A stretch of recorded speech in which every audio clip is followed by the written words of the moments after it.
जय हिंद दोस्तों, स्वागत है आप लोगों को मेरे चैनल में। और कैसे हैं आप लोग बताइए। आशा करता हूँ कि आप सब लोग अच्छे होंगे। तो दोस्तों आज हम प्रैक्टिस सेट जो अगला होने वाला है उसी का कराने वाला है। और ये अगर ग्रुप का देखा जाए तो प्रैक्टिस सेट नंबर 5 है।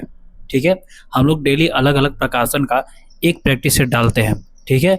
और इस शर्त पर डालते हैं कि अलग अलग प्रैक्टिस सेट डालने से क्या होता है कि अलग अलग प्रकार का क्वेश्चन भी देखा जाता है। ठीक है। तो यही रीजन है और कोई रीजन नहीं है।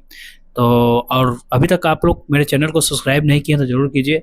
और आशा करता हूँ सब लोग कर ही देंगे। ठीक है। और कर ही दिए होंगे। और वीडियो का आगे बढ़ने से सब लोग यहाँ इसको आप लाइक भी कर दीजिए। और बता देना चाहता हूँ कि अगर आप लोग इसका पीडीएफ चाहते हैं तो हमारा टेलीग्राम ग्रुप है जिसका लिंक डिस्क्रिप्शन में दिया हुआ है। और अगर आप टेलीग्राम ग्रुप से नहीं यहाँ से लिंक से जुड़ते हैं तो आप डायरेक्ट जाकर सर्च भी कर सकते हैं। नाम है वही दरोगा वाला बाबू। जो आपको जो चैनल का नाम है वही टेलीग्राम ग्रुप का भी नाम है। ठीक है। तो अगर आप लोग नहीं जुड़ते हैं अभी तक तो उससे भी जरूर जुड़िए। ठीक है। इसका पीडीएफ और प्रॉपर वहाँ जो सिलेबस मिलता है किसका, जो शाम को हम लोग ये बिहार दरोगा के नज़र में हम लोग करवा रहे हैं। बिहार दरोगा के नज़र से करवा रहे हैं हम लोग जो मतलब कि तैयारी एकदम पूर्णतः तैयारी करवा रहे हैं। तो अगर आप उससे नहीं जुड़े अभी तक तो जरूर जुड़िए। ठीक है। तो चलिए आज के प्रश्न की ओर बढ़ते हैं और देखते हैं आज का पहला नंबर प्रश्न। और सब लोग आंसर दीजिएगा। अगर कोई डाउट है तो आप लोग कमेंट जरूर कीजिए। ठीक है। चलिए प्रश्न नंबर 1 है कि निम्नलिखित बंगाल के नवाबों में से प्लासी के युद्ध में अंग्रेजों से कौन पराजित हुआ। तो बताना कि अंग्रेजों से कौन पराजित हुआ था। तो ये हुआ था सिराजुद्दौला।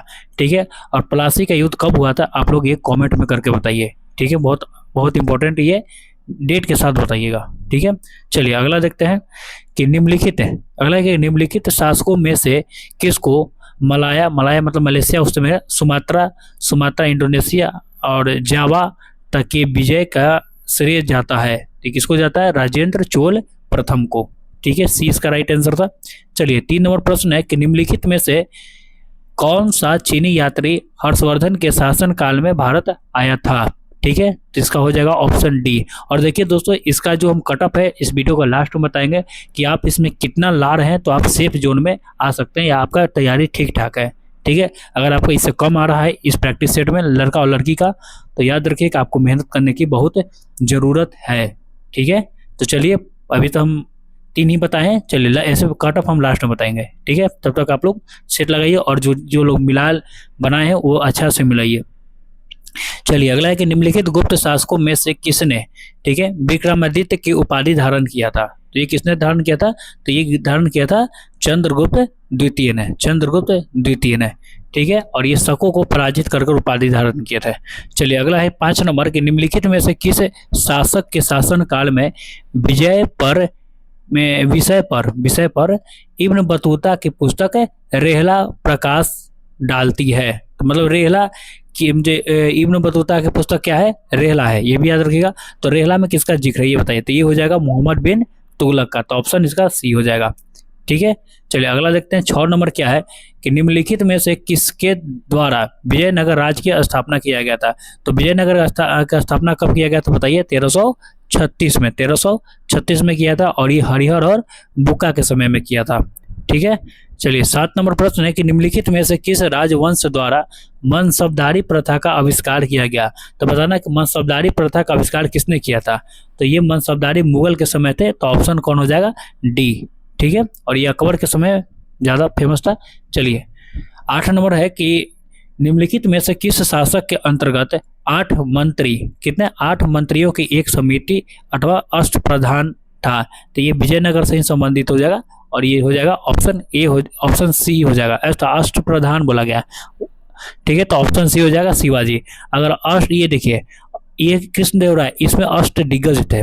ठीक है। ये भी ध्यान रखिएगा। अष्ट प्रधान आएगा तो शिवाजी आ जाएंगे और अष्ट दिग्गज ये हो जाएंगे कृष्णदेव राय।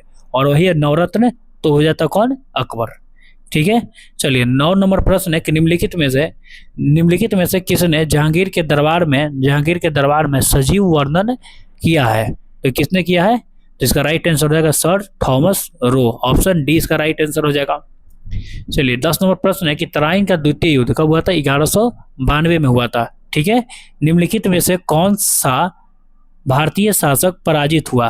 तो किसने पराजित हो गए थे, तो पृथ्वीराज चौहान हो गए थे। और कौन जीत गया था, मोहम्मद गौरी जीत गया था। ठीक है, तो ऑप्शन इसका हो जाएगा ए।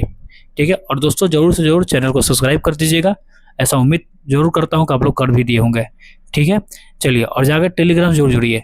11 नंबर प्रश्न है कि निम्नलिखित में से भारत में पुर्तगाली शक्ति का स्थापित करने का श्रेय किसे जाता है? तो ये किसे जाता है बताइए। तो इसका राइट आंसर हो जाएगा ऑप्शन सी, अल्बुकर्क को। ठीक है, तो अल्बुकर्क को जाता है, अल्बुकर्क, अल्फांसो डी अल्बुकर्क पूरा नाम है। चलिए 12 नंबर प्रश्न देखते हैं। 12 नंबर क्या है? 12 नंबर है, देखिए, धन्यवाद प्रस्ताव पूछा गया कि भारतीय संसद के द्वारा इनमें से किसके उपरांत धन्यवाद प्रकट किया जाता है? तो किसके द्वारा किया जाता है? देखिए, तो ये होता है भारत के राष्ट्रपति के द्वारा होता है। संसद के दोनों सदनों को एक साथ संबोधित दिए जाने के बाद। तो इसका राइट आंसर हो जाएगा ऑप्शन डी। ठीक है, और कोई भी डाउट हो आप लोग कमेंट कीजिए या पर्सनल हमको टेलीग्राम पर मैसेज भी कर सकते हैं। ठीक है, चलिए अगला क्या है कि पंजाबी भाषा लिखने के लिए किसने सिख गुरु जो थे गुरुमुखी लिपि को विकसित किया था? तो बताइए गुरुमुखी लिपि को किसने विकसित किया था? तो गुरु अंगद ने। और गुरु अंगद का मूल नाम क्या था? लहना। यह भी याद रखिए, गुरु अंगद का नाम क्या था? लहना। ठीक है, और ये जो था ये जो क्या बोलते हैं उसको, जो बैठाकर खिलाने वाला जो होता है उसको ये सुचारू रूप से भी अपना ये लंगर और पंगत जिसको लगता है, ठीक है, वो भी शुरू किए थे। और बात किया जाए कि गुरु अंगद कैमा गुरु थे? तो ये दूसरा गुरु थे। ठीक है, गुरु। अच्छा, और अगर पूछेगा कि सिख धर्म के संस्थापक कौन है? ठीक है, आप लोग इसका आंसर बताइए कमेंट में।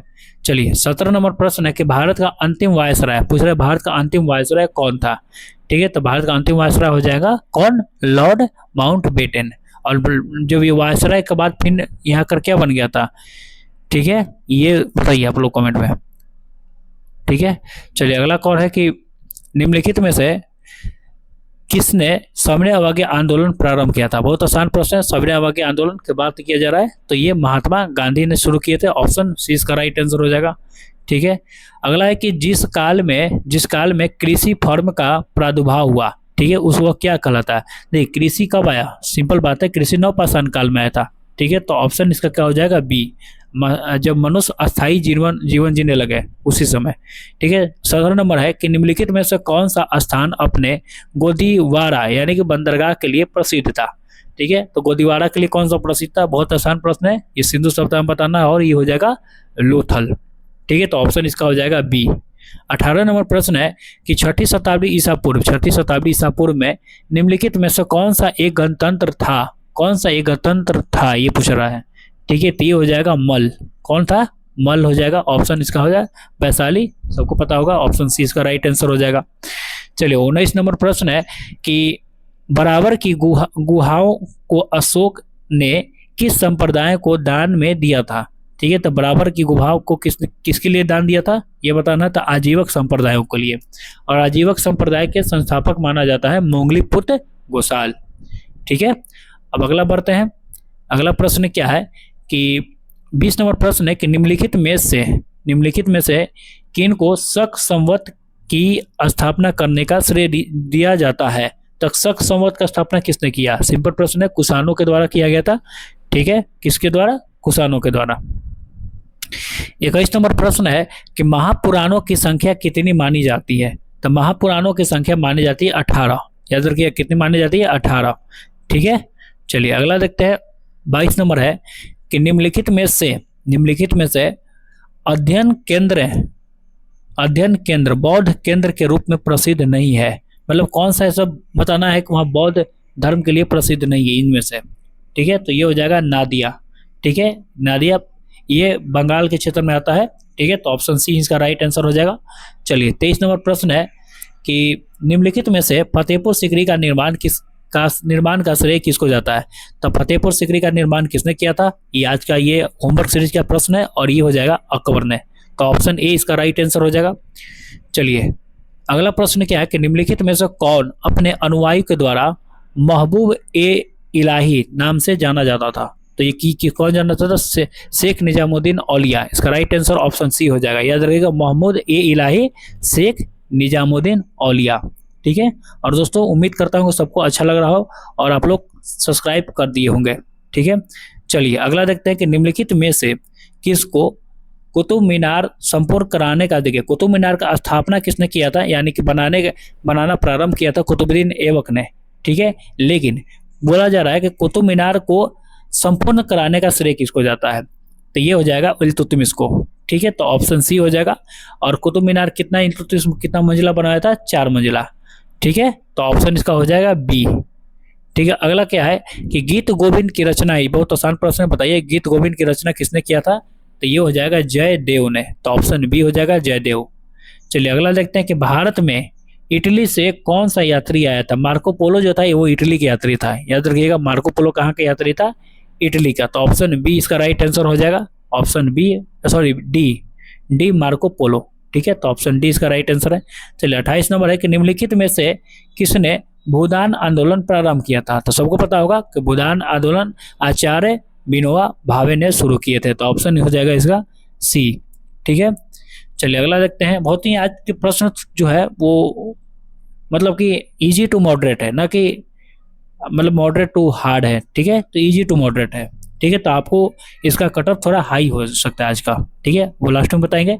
चलिए अगला क्या है कि निम्नलिखित में से सती प्रथा का उन्मूलन किसने किया था, तो सती प्रथा का उन्मूलन किया था लॉर्ड विलियम बेटिंग ने, तो ऑप्शन इसका राइट आंसर हो जाएगा ऑप्शन ए। और सती प्रथा का उन्मूलन कब हुआ था, बताइए 1829 में। चलिए अगला देखते हैं कि आनंद मठ का लेखक कौन है, आनंद मठ का लेखक कौन है, तो सबको पता होगा आनंद मठ का लेखक कौन है, ठीक है। ऑप्शन बताइए, सी हो गया बंकिम चंद्र चटर्जी। आनंद मठ का किसका लेखक है, बंकिम चंद्र चटर्जी का। 21 नंबर प्रश्न है कि निम्नलिखित में से किसने भारतीयों के लिए पाश्चात्य संस्कृति को लागू करने का वकालत की थी। पाश्चात्य यानी पश्चिमी संस्कृति को लागू करने के लिए वकालत किसने किया था, तो ये हुआ था मैकाले ने किया था। इसका राइट आंसर हो जाएगा ऑप्शन ए, ठीक है। चलिए 32 नंबर प्रश्न है कि निम्नलिखित में से किस देश के साथ, ठीक है, हड़प्पा क्या व्यापार संबंधित था, मतलब हड़प्पा सभ्यता का किस देश के साथ व्यापार होता था, तो ये हो जाएगा ऑप्शन सी मेसोपोटामिया का, वहाँ मुहर से भी मिला था, इसी कारण से बोला गया। और कहाँ से मिला था, ये लोथल से मिला था। मेसोपोटामिया का सिक्का जो का मुहर जो था कहाँ से मिला था, लोथल से मिला था, तो इसीलिए बोला जाता है कि मेसोपोटामिया से साक्ष्य से मिला जाता है कि उससे व्यापार होता था, ठीक है। चलिए अगला है 33 नंबर प्रश्न कि निम्नलिखित में से कौन वैदिक देवता नहीं थे, ठीक है, कौन सा वैदिक देवता नहीं थे ये बताना है। तो इसका राइट आंसर हो जाएगा कार्तिकेय, ठीक है। बाकी सब हो जाएगा वैदिक देवता मानते हैं। इंद्र मध्यस्थक, इंद्र थे वर्षा का देवता, आपको पता ही होगा, ठीक है। चलिए अब आगे बढ़ते हैं। आगे 34 नंबर है कि निम्नलिखित में से कौन सा कथन बुद्ध की ईश्वर की अवधारणा के विषय में सत्य है, मतलब कि बुद्ध ने ईश्वर के प्रति अपना क्या सोच डाला था यही बताना है। तो उन्होंने ईश्वर का अस्तित्व को नहीं मानते थे, तो ऑप्शन बी ही हो जाएगा इसका राइट आंसर, ठीक है। चलिए अगला 35 नंबर प्रश्न है कि निम्नलिखित में से कौन गुप्त कला मंदिर है, गुप्त कला मंदिर है, ठीक है, बताइए गुप्त कला का मंदिर कौन है, तो इसका राइट आंसर हो जाएगा देवगढ़ का दशावतार का मंदिर, तो ऑप्शन इसका राइट आंसर हो जाएगा सी, ठीक है। चलिए 36 नंबर प्रश्न है। देखिए वीडियो आज थोड़ा जल्दी कर रहे हैं, कुछ कारण है, कहीं निकलना है इसलिए, लेकिन आंसर तो देना है। चलिए 36 नंबर प्रश्न है कि निम्नलिखित में से कौन सा देश जो है भारत के साथ सबसे लंबी सीमा रेखा बनाती है, तो भारत के साथ सबसे लंबी सीमा रेखा कौन बनाती है, बांग्लादेश बनाती है, 4096 किलोमीटर बनाती है, ठीक है, सबको पता होगा, तो ऑप्शन इसका हो जाएगा डी, ठीक है।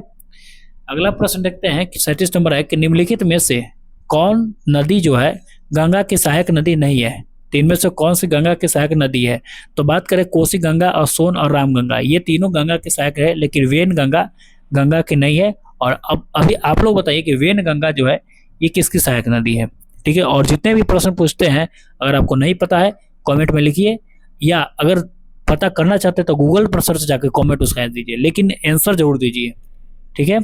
चलिए अगला देखते हैं कि पांग जल विद्युत परियोजना कहाँ है, ये बहुत आसान प्रश्न है और ये बहुत सारे एग्जाम में पूछा गया, तो याद रखिएगा पांग कहाँ है, हिमाचल प्रदेश में है, ठीक है, पांग कहाँ है, हिमाचल प्रदेश में।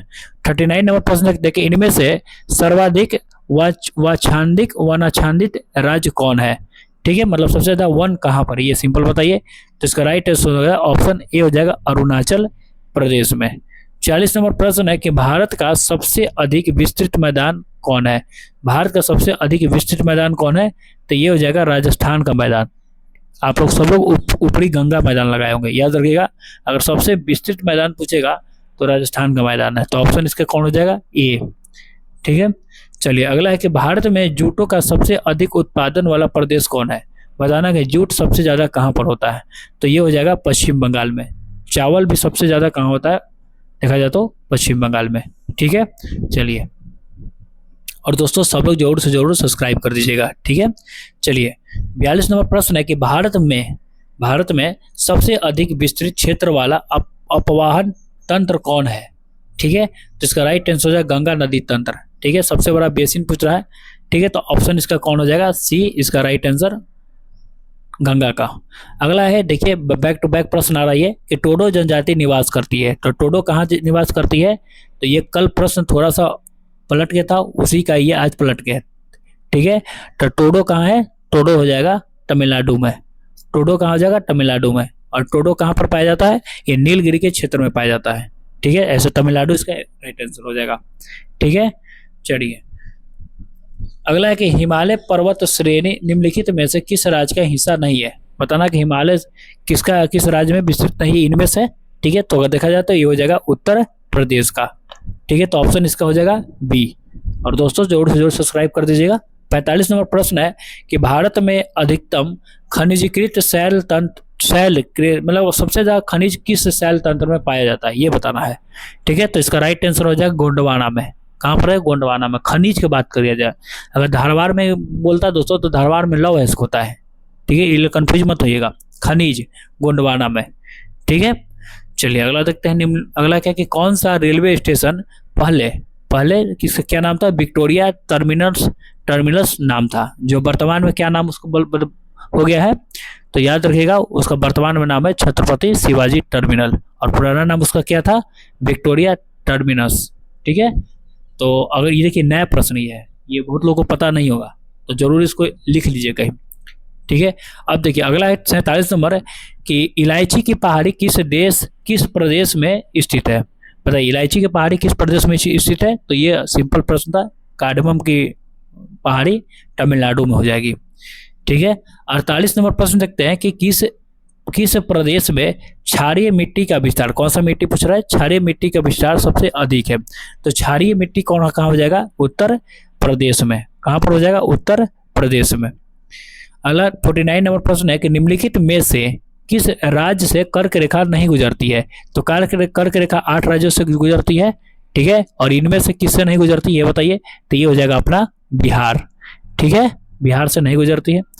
चलिए अगला देखते हैं 50 नंबर कि निम्नलिखित में से कौन सा क्षेत्र जो है भारत में सबसे अधिक पेट्रोलियम उत्पादन क्षेत्र है। सबसे अधिक पेट्रोलियम उत्पादन कहाँ से होता है ये बताना है अभी वर्तमान में, तो ये हो जाएगा आपका डिगबोई से। तो ऑप्शन हो जाएगा इसको आंसर आप लोग खुद से एक बार मिला जाएगा। एक बार क्योंकि मुंबई हाई भी कभी कभी आंसर देता है और डिगबोई भी देता है। ठीक है, तो ये हम आप लोग पर छोड़ रहे हैं। ठीक है, चलिए अगला बढ़ते हैं। कोई थोड़ा डाउट होता है, ऐसे आंसर इसका दिया हुआ है डिगबोई, लेकिन थोड़ा हमको डाउट है कि मुंबई हाई भी हो सकता है। ठीक है, तो इसको आप लोग अपना तरफ से एक बार करके और कमेंट में बताइए कि इसका आंसर क्या है। ठीक है, क्योंकि हम भी इसमें थोड़ा सा कंफ्यूज है।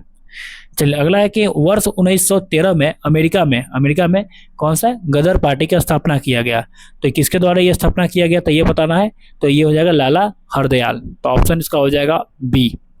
ठीक है, चलिए अगला के संसार में सबसे ऊंची इमारत निम्नलिखित में से कौन सी है, तो संसार की सबसे ऊंची इमारत कौन सी है, तो ये हो जाएगा CN टावर। याद रखिए कौन हो जाएगा, CN टावर।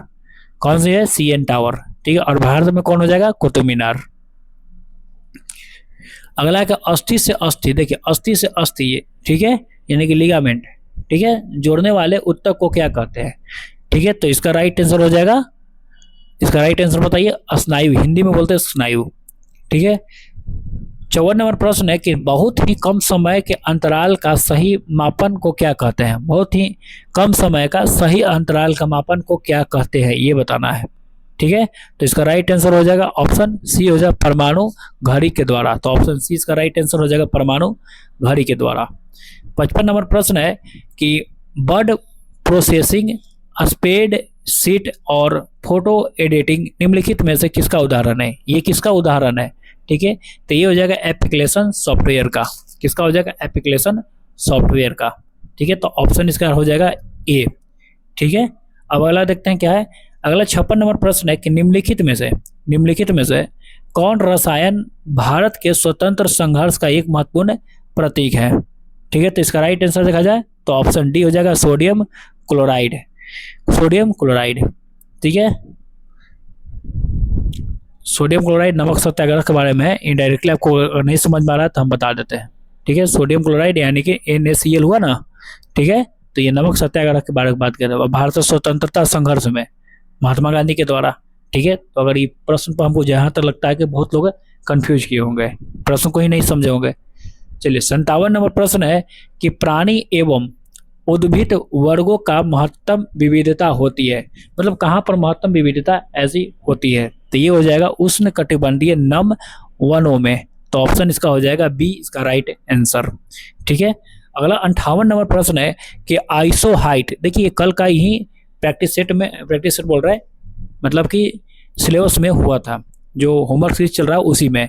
अगर आप लोग अभी तक नहीं जुड़े, यकीन मानिए कि होमवर्क सीरीज में डेली ऐसा ना ऐसा प्रश्न आता है जो 5 से 10 प्रश्न कोई ना कोई सेट में जरूर टकराता है। आज जो सेट डाले उसी का होमवर्क सीरीज में भी 5-10 प्रश्न टकरा जाएगा, मतलब ऐसा होता है। तो इसी तरह से तैयारी कराया जा रहा है। ठीक है, और सिलेबस 2-3 महीना में ही कवर किया जा रहा है। ठीक है, और बार बार कवर किया जाएगा। ठीक है, रिवीजन के साथ में कवर किया जाएगा, तो जरूर जुड़िए। ठीक है, अगर अभी तक आप लोग नहीं जुड़े हैं तो। ठीक है, 58 नंबर प्रश्न है कि आइसो हाइट के समान वर्षा, कल ही हुआ था, और आइसो हाइट समान वर्षा के लिए। ठीक है, अगला 59 नंबर प्रश्न है कि पृथ्वी के क्रोड में सर्वाधिक पाए जाने वाला तत्व कौन है? तो पृथ्वी के क्रोड में सबसे ज्यादा कौन हो जाएगा? पढ़े होगा सियाल सीमा निफे, सियाल सीमा निफे। तो निफे यानी कि निकेल और फेरस। ठीक है, तो ऑप्शन इसका हो जाएगा बी। ठीक है, अगला 60 नंबर है कि एक डैश के लगभग 1 बिलियन बाइट होते हैं, मतलब कितने के बराबर 1 बिलियन बाइट होते हैं? तो इसका राइट आंसर देखा जाए तो 1 गीगा बाइट हो जाएगा। तो ऑप्शन इसका सी हो जाएगा, 1 गीगा बाइट। 61 नंबर प्रश्न है कि उस एशियन हाथी का नाम बताइए जो मनुष्य की तरह आवाज निकालता है। ये कौन मनुष्य की तरह आवाज निकालता है? इसको तो हो जाएगा कौशिक। कौन हो जाएगा? कौशिक। ठीक है, अगला 62 नंबर प्रश्न है कि भारत के संविधान द्वारा कल्पित कितने प्रकार के मतलब भारतीय संविधान में कितने प्रकार का आपातकाल है? सिंपल ये बताइए। ठीक है, तो हो जाएगा ये 3 प्रकार के, आर्टिकल 352, 356 और 360। ठीक है, राष्ट्रीय आपातकाल होता है, सबसे पहले राष्ट्रीय आपातकाल, फिर होता है राष्ट्रपति आपातकाल, और ये होता है 360 में वित्तीय आपातकाल। ठीक है, चलिए 63 नंबर प्रश्न है कि उपराष्ट्रपति को पूर्ण निर्वाचन के लिए पात्र प्राप्त होते हैं। ठीक है, उपराष्ट्रपति तो दोबारा मतलब निर्वाचन कर ही सकते हैं, तो किसके द्वारा ये बताया गया है? ठीक है, तो ये जो बताया गया संवैधानिक प्रावधान के द्वारा है। ठीक है, दोबारा निर्वाचन इनको हो सकता है। ठीक है, तो कौन हो जाएगा? ऑप्शन इसका ए हो जाएगा। 64 नंबर प्रश्न है कि संज्ञेय अपराध किसी अपराध को संदर्भित करता है जहां, मतलब कहां संज्ञेय अपराध कहां हो सकता है, जहां बताना है। तो इसका राइट आंसर देखा जाए तो इसका राइट आंसर हो जाएगा जहां औपचारिक शिकायत के बिना पुलिस किसी मामले को रजिस्टर कर सकती है। तो इसका राइट आंसर हो जाएगा ऑप्शन डी। ठीक है, और दोस्तों सब लोग सब्सक्राइब ही चैनल को कर दीजिएगा। 65 नंबर प्रश्न है कि संविधान के अंतर्गत दिए जाने वाले मौलिक अधिकार को निलंबित सक्रिय हेतु सक्षम पदाधिकारी कौन है? मतलब कौन उसको निलंबित कर सकता है मौलिक अधिकार को? ठीक है, तो ये हो जाएगा संसद। कौन कर सकता है? संसद कर सकता है। ठीक है, तो ऑप्शन डी इसका राइट आंसर हो जाएगा। अगला क्या है कि निम्नलिखित में से किस वर्ष में सबसे पहले अंटार्कटिका के ऊपर ओजोन छिद्र का खोज की गई थी? सबसे पहले ओजोन छिद्र कब दिखा गया ये बताइए। सिंपल, तो ये हुआ था 1984 में। ठीक है, और यही बता रहे आगे कि देखिए 1984 में ही आपको याद रखिएगा कि सबसे पहले उर्दू भाषा मिला था बिहार के लिए, और 87 में मॉन्ट्रियल प्रोटोकॉल, मतलब 3 साल के बाद मॉन्ट्रियल प्रोटोकॉल भी हुआ था, ओजोन से संबंधित है इसका भी। ठीक है, चलिए अगला है कि अहमद भारतीय उपग्रह स्टेशन कोड किस शहर में है? तो ये किस शहर में हो जाएगा अहमद? ये हो जाएगा देहरादून में, जिसका राइट आंसर हो जाएगा ऑप्शन बी। ठीक है, और अगला देखते हैं 68 नंबर की निम्नलिखित में से कौन सा सही रूप में सुमेलित है? कौन सा सही रूप में सुमेलित है? तो इसका सबको पता होगा, जाइलम हो जाएगा। एक क्या जाइलम क्या एक संवहनीय उत्तक है। ठीक है, जाइलम का कार्य क्या है? जल का संवहन करना। ठीक है, तो ऑप्शन इसका राइट आंसर हो जाएगा बी। 69 नंबर प्रश्न देखते हैं कि इंटरनेट से एक फाइल को अपने कंप्यूटर में स्थानांतरित यानी कि ट्रांसफर करने की प्रक्रिया को क्या कहते हैं? ठीक है, तो ये हो जाएगा डाउनलोडिंग होता है। तो ऑप्शन इंटरनेट के द्वारा पूछ रहा है। देखिए, अगर इंटरनेट नहीं रहता तब कुछ और यह मैटर रहता, लेकिन इंटरनेट से बोल दिया तो यानी कि इंटरनेट से जब भी करेंगे तो हम लोग क्या करेंगे? डाउनलोड करते हैं, तो डाउनलोडिंग करते हैं। चलिए 70 नंबर प्रश्न है कि निम्नलिखित में से कौन सा गैस जो है पृथ्वी विकिरण को बहुत अवशोषित करती है? पृथ्वी को विकिरण को बहुत अवशोषित करती है, कौन सा गैस है? तो ये हो जाएगा कार्बन डाइऑक्साइड। तो इसका राइट आंसर हो जाएगा 70 नंबर 70 का ही हो जाएगा कार्बन डाइऑक्साइड। बहुत ही आसान प्रश्न है, और ये भी होमवर्क सीरीज में 2-3 दिन पहले ही हुआ है कि एसी को डीसी में बदलने के लिए निम्नलिखित में से किसका प्रयोग करते हैं? तो किसका प्रयोग करते हैं? रेक्टिफायर को करते हैं। ऑप्शन इसका हो जाएगा डी। ठीक है, अगला है कि मजदूर दिवस कब मनाया जाता है? तो मजदूर दिवस कब मनाया जाता है? तो ये हो जाएगा 1 मई को। 1 मई को मजदूर दिवस मनाते हैं। 73 नंबर प्रश्न है कि दक्षिणी गोलार्ध में वायु की बाईं ओर मुड़ना। हाँ देखिए, दक्षिणी गोलार्ध में वायु किस ओर मुड़ती है? बाईं ओर मुड़ती है, और ये उत्तरी गोलार्ध देता है तो दाईं ओर, दोनों याद रखिएगा। ठीक है, मुड़ने को क्या कारण है? इसका कारण रीजन पूछ रहा है, रीजन क्या है? तो पृथ्वी का परिक्रमण है। ऑप्शन इसका सी हो जाएगा, पृथ्वी का परिक्रमण। ठीक है, 74 है कि इसरो का पूर्ण नाम क्या है? इसरो का गठन कब हुआ था? इसका 1969 में इसका गठन हुआ था, और इसरो का पूर्ण नाम पूछ रहा है, पूर्ण नाम क्या हुआ था? ठीक है, तो बताइए इसका पूरा नाम क्या हो जाएगा? तो ये हो जाएगा इंडियन स्पेस रिसर्च ऑर्गेनाइजेशन। तो इसका राइट आंसर ऑप्शन सी हो जाएगा। ठीक है, अगला देखते हैं, अगला क्या प्रश्न है? अगला है कि 75 है कि भारतीय राष्ट्रीय कांग्रेस का प्रथम मुस्लिम अध्यक्ष कौन थे?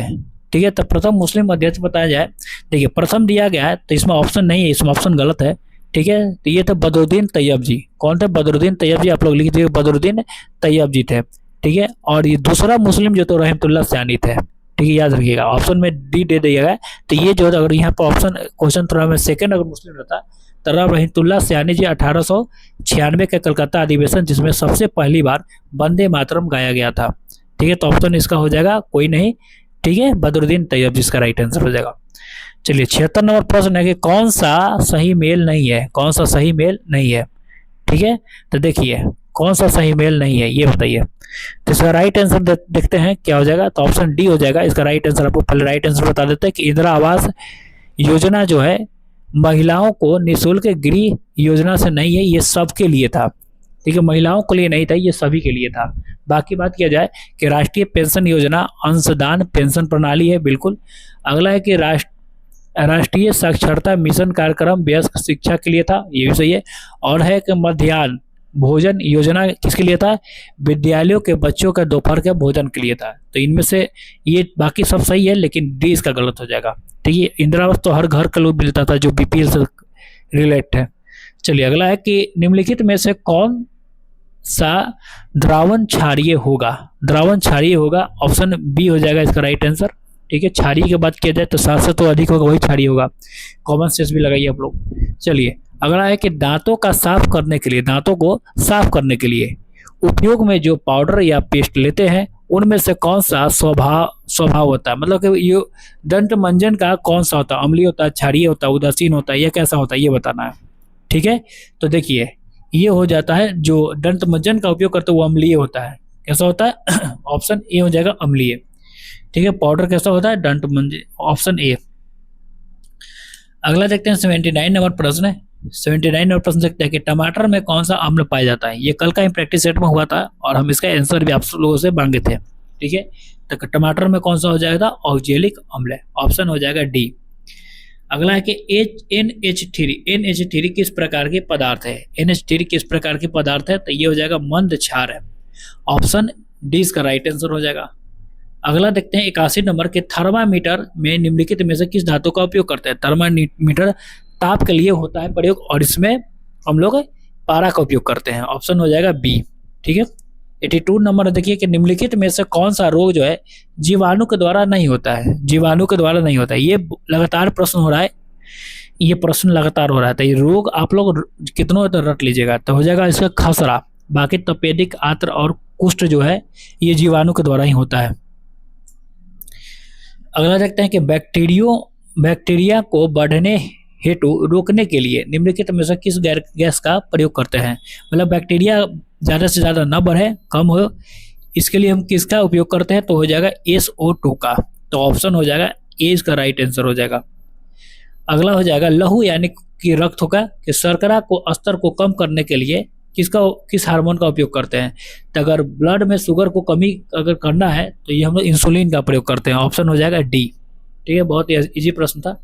अगला भी आसानी प्रश्न है कि एक वयस्क मनुष्य में मग्न यानी कि ब्रेन की बात किया जाए तो मग्न सबको पता भी नहीं होगा, लेकिन यहाँ ध्यान दीजिए कि ब्रेन की बात करते हैं उसका द्रव्यमान कितना है?